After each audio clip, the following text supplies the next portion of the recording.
Nous avons tout besoin de la grâce de Dieu. Titre 2.1 Parce que la grâce de Dieu est apparue à tous. Les hommes pour le salut. L'invitation au salut s'adresse à chacun, peu importe votre vie passée ou votre vie présente. Ce qui compte, c'est la nouvelle vie en Christ. Dieu, par sa grâce, vous appelle aujourd'hui au salut. Maintenant, c'est à vous d'accepter ou non cette grâce. 384. Prions. Mon Dieu, nous savons que nous ne serons jamais assez bons pour mériter ton salut. Nous comprenons que le seul chemin est votre Fils Jésus. Aujourd'hui, nous venons humblement devant vous pour chercher cette nouvelle vie en Christ, cette seconde chance, pour chercher cette communion avec vous. Nous vous remercions de nous avoir accordé votre grâce si nécessaire. Aide-nous à ne pas nous évanouir et à te suivre aujourd'hui et chaque jour pour le reste de notre vie. Au nom saint et béni de Jésus, nous te glorifions. Amen. Devenez membre de la chaîne et soyez un instrument de la parole de Dieu. Ne manquez pas cette opportunité d'avoir un impact sur des vies. Cliquez maintenant sur le lien dans la description et aidez-nous à diffuser la parole de Dieu. Surmonter les angles morts par Joanne Quintero. Résumé. Il y a des angles morts dans les rétroviseurs des voitures dans la vie. Aussi cela m'est arrivé à un moment donné, lorsque je conduis la voiture et que j'essaie de changer de voie à droite dans une avenue, je regarde dans le rétroviseur, je ne vois rien et je m'en vais, pour ensuite avoir une grosse frayeur car une autre voiture arrivait et je ne l'avais pas vue. Tout ça parce que là le rétroviseur a un angle mort. C'est aussi comme ça dans nos vies, c'est à dire que nous avons tous des angles morts. Si nous passons honnêtement en revue notre vie, nous nous rendons compte qu'il y a certaines choses que nous voulions faire mais qui ne sont pas terminées ou qui n'ont même pas été commencées. Des objectifs et des rêves auxquels vous avez réfléchi, planifié, mais que vous attendez d'être exécutés. Qu'il s'agisse de démarrer une entreprise, d'étudier quelque chose, de créer une fondation pour aider ceux qui en ont besoin, de se marier ou de commencer à changer votre mode de vie pour un mode de vie plus sain peut-être que vous avez essayé parfois, mais il semble que vous ne puissiez pas démarrer ou bouger. Avancer et vous ne pouvez pas. Vous savez pourquoi cela vous arrive. La réponse parce qu'il est nécessaire que le Saint-Esprit nous révèle nos points aveugles, élargisse notre vision, ouvre nos yeux et nous donne la révélation de la manière de surmonter tout obstacle qui se trouve sur notre chemin.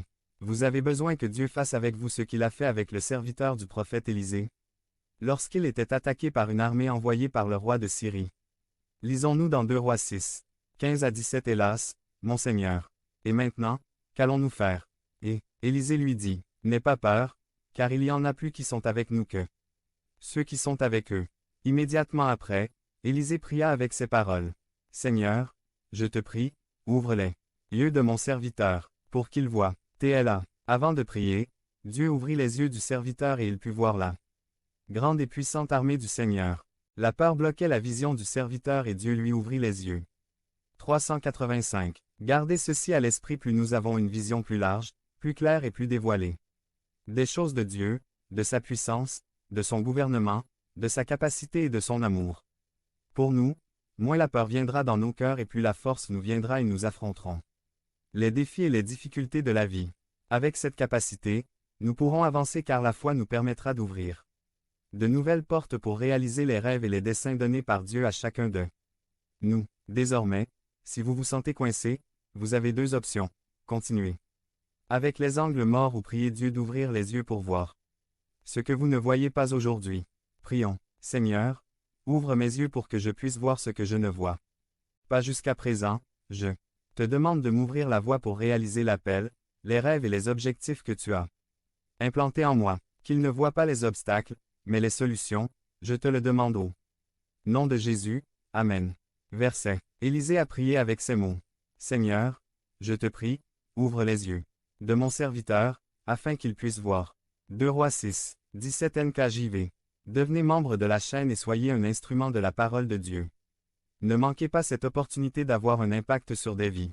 Cliquez maintenant sur le lien dans la description et aidez-nous à diffuser la parole de Dieu. Pensée et attitude renouvelée par Joanne Quintero. Résumé. Tout ce qui nous intéresse devient une priorité. Tout ce qui nous intéresse devient une priorité. Pour cette raison, il est très important de réfléchir à ceci. Qu'attendez-vous qu'il se passe dans votre vie? Quelle attitude a-t-il? Si vous vous concentrez sur ce qui ne va pas ou sur ce qui ne fonctionne pas, alors il est temps de procéder à un changement radical.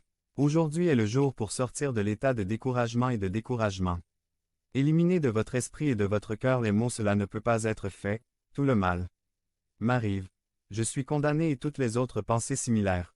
Sortez de la zone de l'apitoiement sur vous-même et entrez sur le territoire de la confiance, le territoire de la foi. Voici ma suggestion.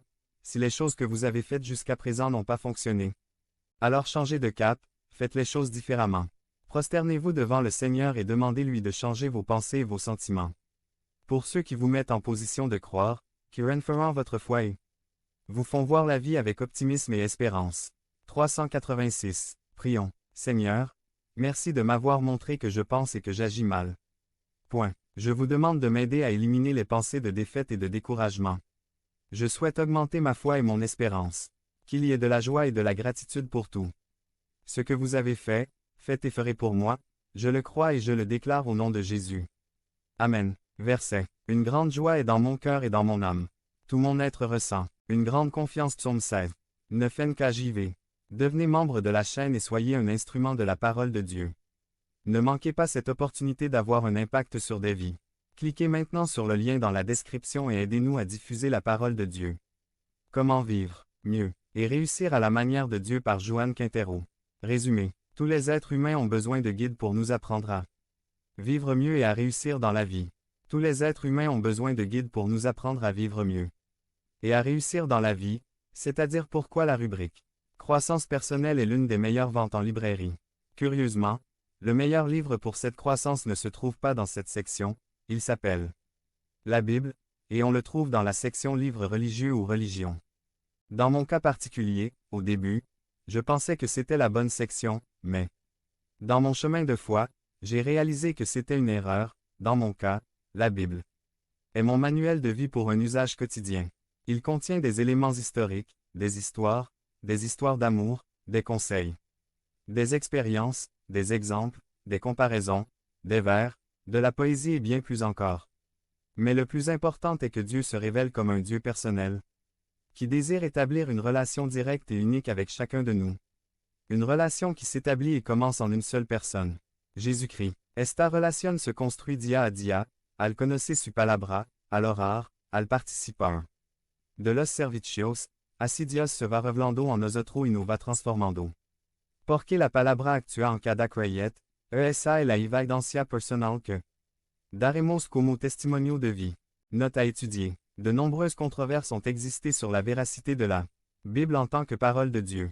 Les défenseurs comme les détracteurs ont tenté de justifier leurs propres raisons à cet égard et ont présenté des documents et même des preuves pour étayer leur position. Je sais que si vous suivez ce message et peut-être vous êtes-vous aussi posé cette question.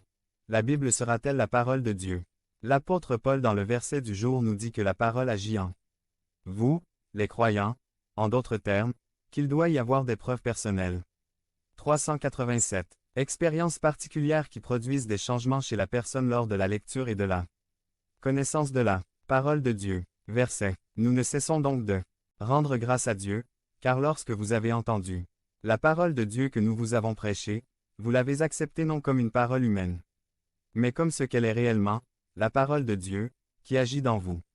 Les croyants. 1 Thessaloniciens 2, 13 NIV. Devenez membre de la chaîne et soyez un instrument de la parole de Dieu. Ne manquez pas cette opportunité d'avoir un impact sur des vies. Cliquez maintenant sur le lien dans la description et aidez-nous à diffuser la parole de Dieu. L'humilité ouvre les portes par Joanne Quintero. Résumé. La parole de Dieu a des réponses pour tous les aspects de nos vies. C'est aussi un livre